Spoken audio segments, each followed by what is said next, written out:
He's my favorite member of the United States Congress, right there with Rand Paul. He's Scott DesJarlais. Scott, why did so many Republicans vote against this $95 billion aid package?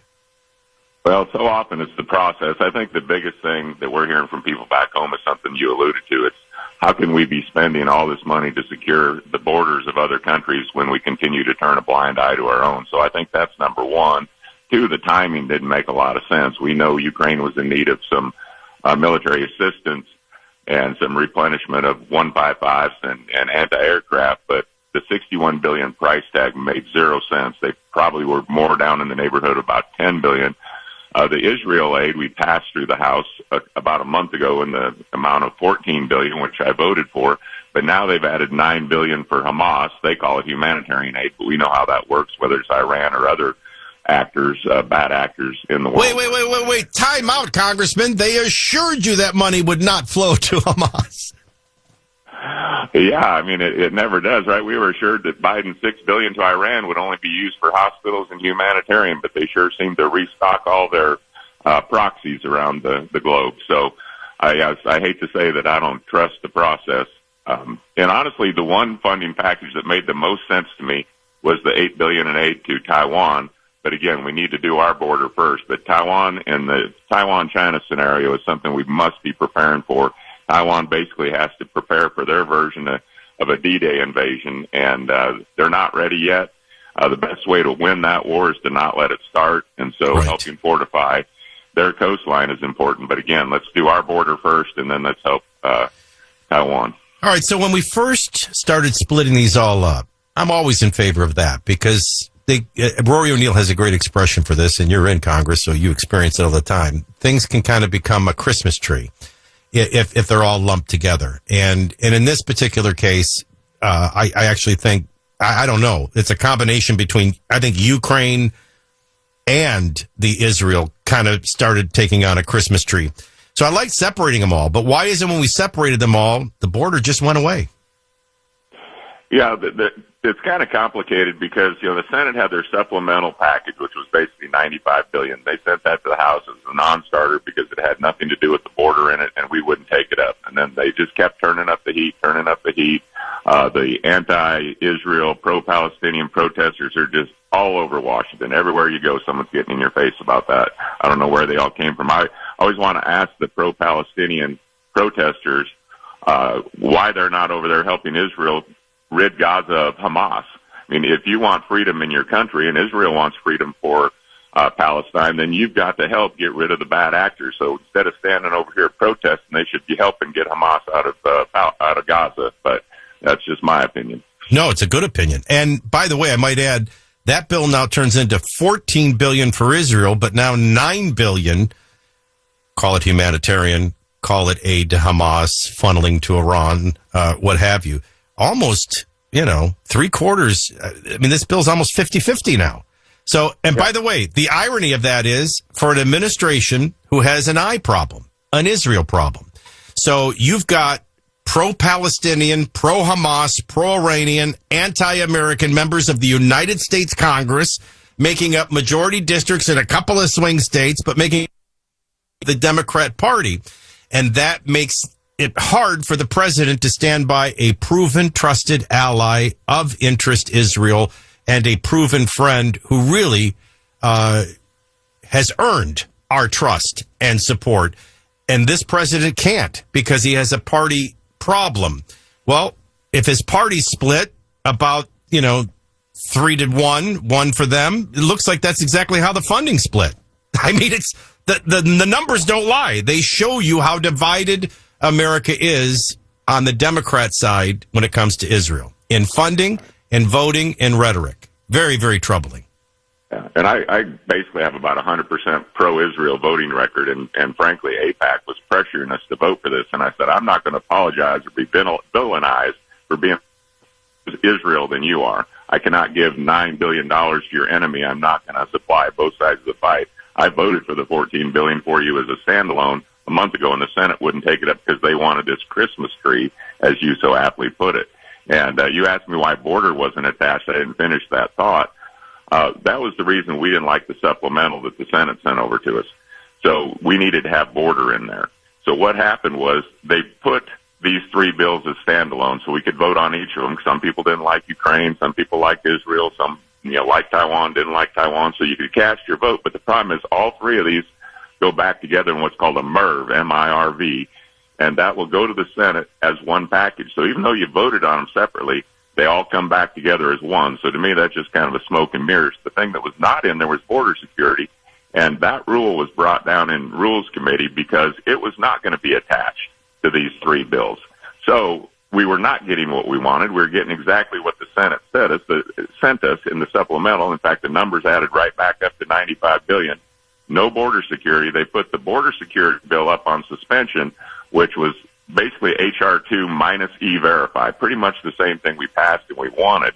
And so because it was under suspension, it required 289 votes. Well, guess what? It got every Republican vote and 5 Democrat votes. And you can bet those 5 Democrats are on border states that needed to take this vote as cover in their upcoming election. So when we get back to Washington in a week and a half, this bill better come up under a rule, come to the House floor, and if nothing else, hold those 5 Democrats accountable and see if they'll vote for it when it's real. They knew it was going to fail under suspension, but we can get another version of the bill to the Senate. I'm sure Schumer will just spike it and tell us to go pound sand. But the American people know this is a problem. It's a winning message. It's probably the biggest concern of most Americans across the country, and they need to know that the Republicans and now several Democrats are getting on board to try to solve this problem that Joe Biden created. A true statesman, an honor to call him a friend. Congressman Scott DesJarlais from Tennessee joining us on the $95 billion aid package that's headed to the Senate. It only includes aid for Israel and humanitarian and or Hamas, Ukraine and Taiwan. Nothing on the border. We'll get to TikTok in a second. On the border, I'm not whistling Dixie here. This isn't talk radio trying to, provoke people this morning. The director of the FBI is saying there's a clear and present danger at the border. My citizen, common sense opinion is, yes, 7 million people have entered the country. I'm sure some bad guys have entered with them. I know they have. And it appears to me that we are far weaker and in a far worse position than we were prior to 9/11. What makes you think a 9/12 isn't going to happen? But this is the director of the FBI saying, we're seeing a clear and present danger with a terrorist attack similar to what you saw in Russia. Not so similar, but possibly as similar as what you saw in Israel. And nobody cares? And it's not just the director of the FBI. All the generals and military advisors that we have in front of our Armed Services Committee tell us the same thing. You don't have a country and you don't have national security if you don't have border security. We've been hearing that now for 2 years, but yet they continue to look the other way. And the number you're tracking at 7 million is probably a gross underestimate. I've heard as high as 9 million, and that's not even counting all the gotaways, who they estimate to be about 2 million. And think about what a gotaway is. The people that are coming here to try to get into the country, to get the benefits, to get the visas, to get the cell phones, to seek asylum, to get their kids in school, to get the free health care, to get all the things that come along with it, they turn themselves in, they get an order to appear, and they get sent in the country, and at least they're trying. I'm not condoning it in any way. It's illegal, and it shouldn't be happening, but they're going through a process and at least being ID'd. The gotaways have no interest in that. You've got to believe they have nefarious intent. They're carrying drugs. We have 100,000 people dying every year of fentanyl. It's getting worse. Nashville was number 2 in the nation in overdose deaths, only behind Baltimore. 2 years ago, this last year was a little better because all the officers are carrying Narcan around now. But you just have to look around to see the problem. It's everywhere. It's in the schools. There's sex trafficking. There's drugs. And this is no way to run a country. The people who immigrate here legally are the most upset by this process to see, literally almost 10 million people invade our country. But yes, the terrorist threat's real.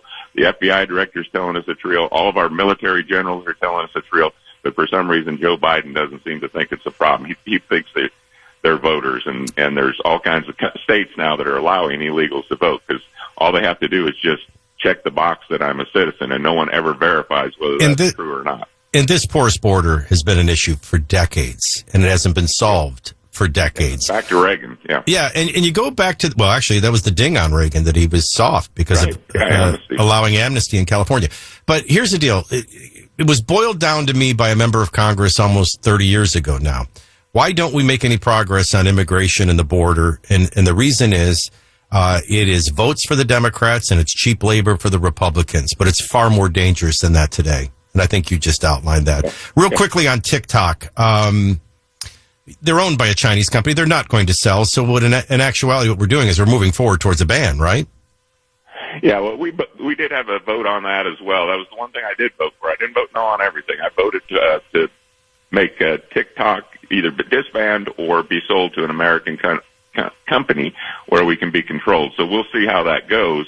But, there's evidence in classified briefings that this is used as a spy tool. People have mixed feelings about it, and they worry about and whatnot and how that's going to be handled. But I think there's enough evidence here that at least having it owned by an American company where there's controls from within would be a step in the right direction. So I did support that. There were some I would just warn everybody, whatever information they've gathered, they have and they'll have forever, even if you ban it. Final question is on the speaker. We hear Marjorie Taylor Greene being very vocal.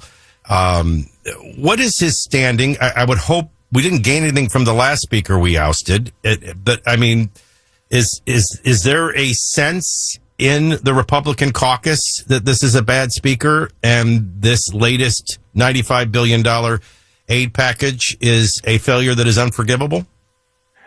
I think that most Republicans realize after Mike Gallagher left yesterday, he was supposed to leave the 19th, but he did stay around for votes I guess it was Saturday.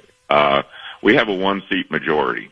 So there's nobody other than Mike Johnson that would probably even take the job. I'm sure he's questioned every day why he did. But we have such a slim majority, and we have enough difference of opinions that we're not a very functioning majority. So I look at it this way. We got to get to November. We've got to win the White House. If we win the White House, I think we win the Senate and we keep the House. If that doesn't happen, Katie, bar the door. I mean, open all the borders. We'll probably start transporting people in here and get rid of all the fossil fuels. But, so I don't think that there's going to be a motion to vacate. If they do, I think it would be absolutely foolish. We knew with the slim majority coming in this year with only a 4 or 5 seat majority, we had 3 tasks. One is the block, keep the Senate and Biden from, having a free reign at things. So we weren't going to get great conservative legislation through the Senate and signed by Biden. We knew that. We could investigate, and that's what Jim Jordan and James Comer are doing. We got to get rid of the corruption, FBI, DOJ. We're looking at the Biden corruption so we can investigate, and we can message. And so we can message on the border, and we can message on the economy, and we have the winning messages, and we know Trump's policies were better. So between now and November, that's what we need to be focused on.